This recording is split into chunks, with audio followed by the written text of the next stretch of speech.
Well, the U.S. has sent a small team of troops to Nigeria, which marks the first acknowledged presence of American forces on ground since U.S. launched airstrikes last Christmas.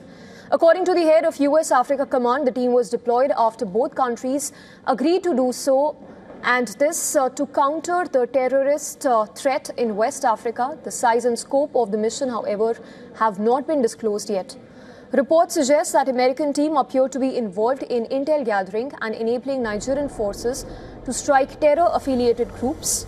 President Donald Trump ordered airstrikes on what he described as Islamic State targets in Nigeria last December, while warning that further U.S. military action would follow suit.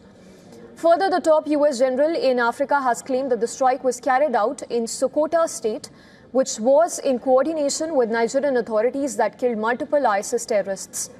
In fact, earlier the U.S. reportedly conducted surveillance flights over the country from Ghana since late November. Nigeria faces Washington's pressure after Trump had accused it of failing to protect Christians from terrorists in the northwest region. The Nigerian government has denied any systemic persecution of minorities, the Christians, while saying that the forces target fighters who attack both Christians and Muslim civilians.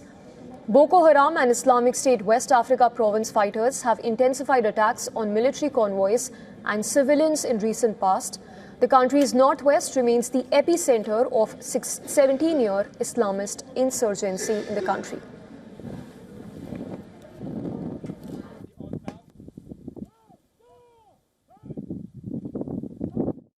And getting us more details on U.S. deploying more forces in Nigeria is our correspondent Louisa Oleni, who sent us this report from Lagos.